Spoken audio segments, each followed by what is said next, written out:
Chapter 8. Now the Philistines gathered together their armies to battle, and were gathered together at Shochoh, which belongs to Judah, and pitched between Shochoh and Azekah, and Ephsdammim. And Saul and the men of Israel were gathered together, and pitched by the valley of Elah, and set the battle in array against the Philistines. And the Philistines stood on a mountain on the one side, and Israel stood on a mountain on the other side, and there was a valley between them. And there went out a champion out of the camp of the Philistines named Goliath of Gath, whose height was 6 cubits and a span. And he had a helmet of brass upon his head, and he was armed with a coat of mail. And the weight of the coat was 5,000 shekels of brass. And he had greaves of brass upon his legs, and a spear of brass between his shoulders. And the staff of his spear was like a weaver's beam. And his spear's head weighed 600 shekels of iron. And one bearing a shield went before him. And he stood and cried unto the armies of Israel, and said unto them, Why are you come out to set your battle in array? Am not I a Philistine, and you servants to Saul? Choose a man for you, and let him come down to me. If he is able to fight with me and to kill me, then we will be your servants. But if I prevail against him and kill him, then shall you be our servants and serve us. And the Philistine said, I defy the armies of Israel this day. Give me a man, that we may fight together. When Saul and all Israel heard those words of the Philistine, they were dismayed and greatly afraid. Now David was the son of that Ephrathite of Bethlehem Judah, whose name was Jesse, and he had 8 sons. And the man went among men for an old man in the days of Saul. And the 3 eldest sons of Jesse went and followed Saul to the battle. And the names of his 3 sons that went to the battle were Eliab the firstborn, and next unto him Abinadab, and the third Shammah. And David was the youngest. And the 3 eldest followed Saul, but David went and returned from Saul to feed his father's sheep at Bethlehem. And the Philistine drew near morning and evening, and presented himself 40 days. And Jesse said unto David his son, Take now for your brethren an ephah of this parched grain and these 10 loaves, and run to the camp to your brethren.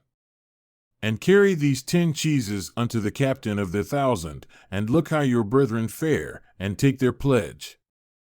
Now Saul, and they, and all the men of Israel were in the valley of Elah, fighting with the Philistines. And David rose up early in the morning, and left the sheep with a keeper, and took and went as Jesse had commanded him. And he came to the trench as the host was going forth to the fight, and shouted for the battle, for Israel and the Philistines had put the battle in array, army against army.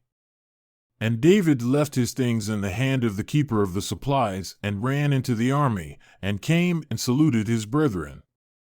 And as he talked with them, behold, there came up the champion, the Philistine of Gath, Goliath by name, out of the armies of the Philistines, and spoke according to the same words. And David heard them. And all the men of Israel, when they saw the man, fled from him and were sorely afraid. And the men of Israel said, Have you seen this man that has come up? Surely to defy Israel has he come up.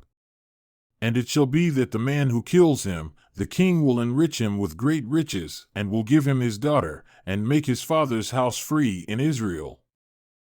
And David spoke to the men that stood by him, saying, What shall be done to the man that kills this Philistine, and takes away the reproach from Israel? For who is this uncircumcised Philistine, that he should defy the armies of the living God?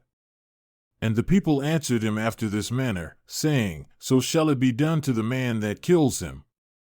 And Eliab his eldest brother heard when he spoke unto the men, and Eliab's anger was kindled against David, and he said, Why did you come down here?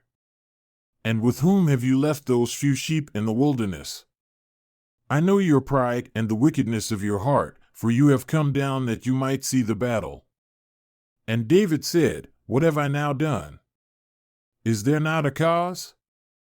And he turned from him toward another, and spoke after the same manner. And the people answered him again after the former manner. And when the words were heard which David spoke, they rehearsed them before Saul, and he sent for him. And David said to Saul, "Let no man's heart fail because of him. Your servant will go and fight with this Philistine." And Saul said to David, "You are not able to go against this Philistine to fight with him, for you are but a youth, and he a man of war from his youth." And David said unto Saul, "Your servant kept his father's sheep, and there came a lion and a bear, and took a lamb out of the flock. And I went out after him, and smote him, and delivered it out of his mouth. And when he arose against me, I caught him by his beard, and smote him, and slew him. Your servant slew both the lion and the bear, and this uncircumcised Philistine shall be as one of them, seeing he has defied the armies of the living God." David said moreover, "The Lord that delivered me out of the paw of the lion, and out of the paw of the bear, he will deliver me out of the hand of this Philistine." And Saul said unto David, "Go, and the Lord be with you." And Saul armed David with his armor, and he put a helmet of brass upon his head. Also, he armed him with a coat of mail, and David girded his sword upon his armor, and he attempted to go, for he had not proved it. And David said unto Saul, "I cannot go with these, for I have not proved them." And David put them off him. And he took his staff in his hand, and chose him 5 smooth stones out of the brook, and put them in a shepherd's bag which he had, even in a scrip. And his sling was in his hand, and he drew near to the Philistine. And the Philistine came on and drew near unto David, and the man that bore the shield went before him. And when the Philistine looked about and saw David, he disdained him, for he was but a youth, and ruddy, and of a fair countenance. And the Philistine said unto David, "Am I a dog that you come to me with staves?" And the Philistine cursed David by his gods. And the Philistine said to David, "Come to me, and I will give your flesh unto the fowls of the air and to the beasts of the field." Then said David to the Philistine, "You come to me with a sword, and with a spear, and with a shield, but I come to you in the name of the Lord of hosts, the God of the armies of Israel, whom you have defied. This day will the Lord deliver you into my hand, and I will smite you and take your head from you. And I will give the carcasses of the host of the Philistines this day unto the fowls of the air and to the wild beasts of the earth, that all the earth may know that there is a God in Israel. And all this assembly shall know that the Lord saves not with sword and spear, for the battle is the Lord's, and he will give you into our hands."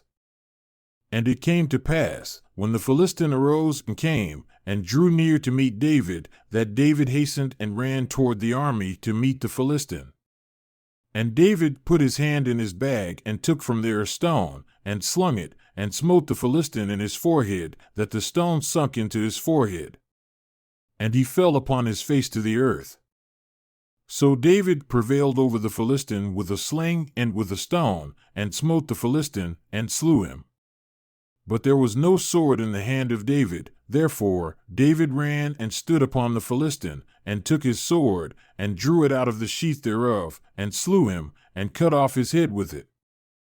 And when the Philistines saw their champion was dead, they fled. And the men of Israel and of Judah arose, and shouted, and pursued the Philistines, until you come to the valley and to the gates of Ekron. And the wounded of the Philistines fell down by the way to Shaaraim, even unto Gath and unto Ekron.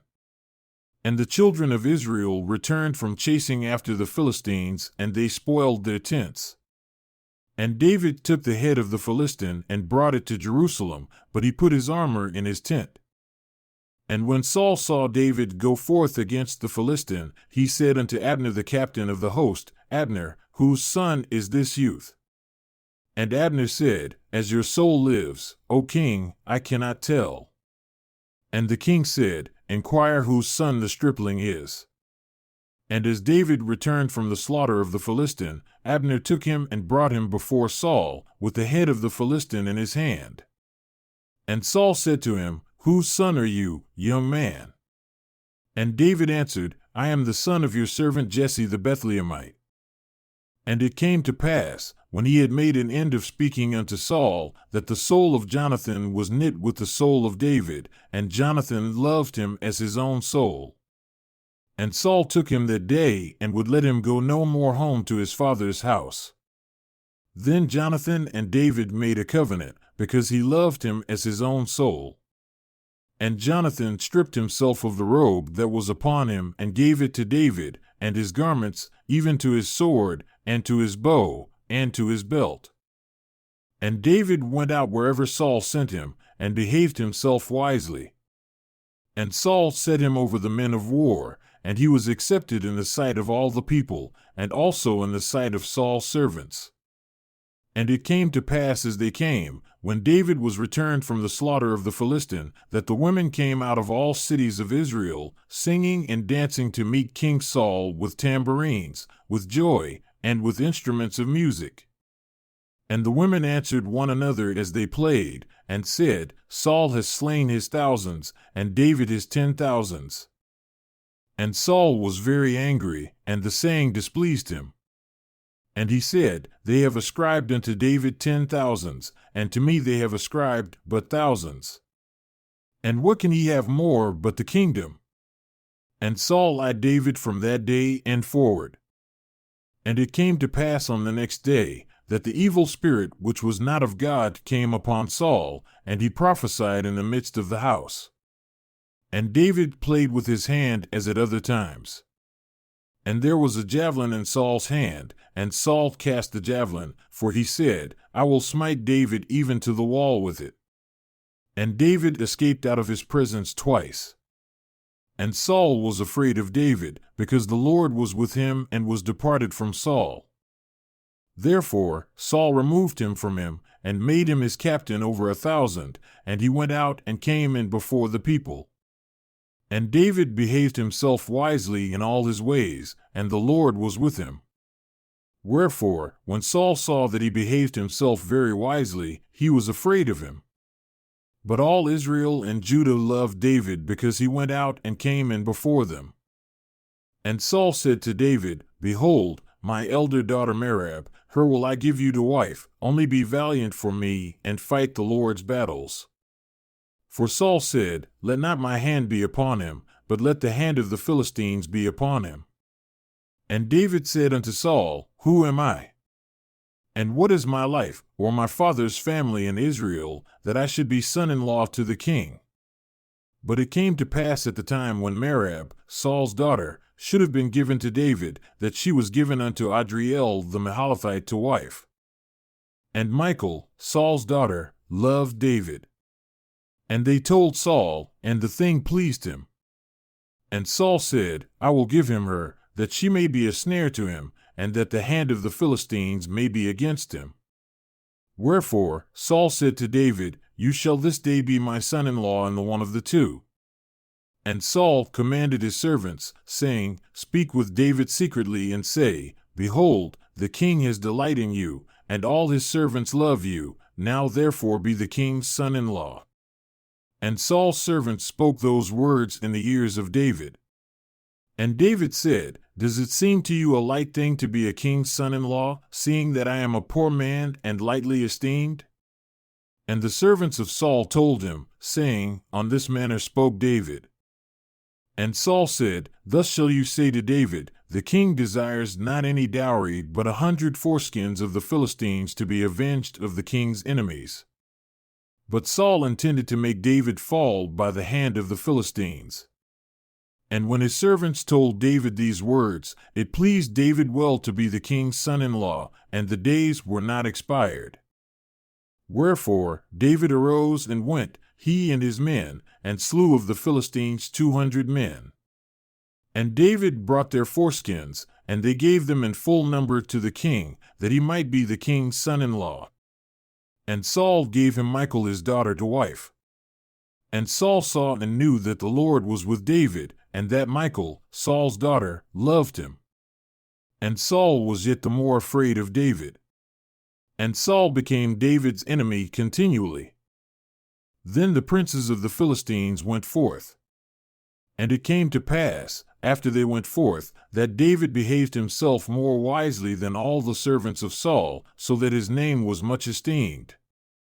And Saul spoke to Jonathan his son, and to all his servants, that they should kill David. But Jonathan, Saul's son, delighted much in David, and Jonathan told David, saying, Saul, my father, seeks to kill you. Now therefore, I pray you, take heed to yourself until the morning, and abide in a secret place, and hide yourself. And I will go out and stand beside my father in the field where you are, and I will speak with my father of you. And what I see, that I will tell you. And Jonathan spoke good of David unto Saul his father, and said unto him, Let not the king sin against his servant, against David, because he has not sinned against you, and because his works toward you have been very good, for he did put his life in his hand and slew the Philistine, and the Lord wrought a great salvation for all Israel. You saw it and did rejoice. Why then will you sin against innocent blood to slay David without a cause? And Saul listened unto the voice of Jonathan, and Saul swore, As the Lord lives, he shall not be slain. And Jonathan called David, and Jonathan showed him all those things. And Jonathan brought David to Saul, and he was in his presence as in times past.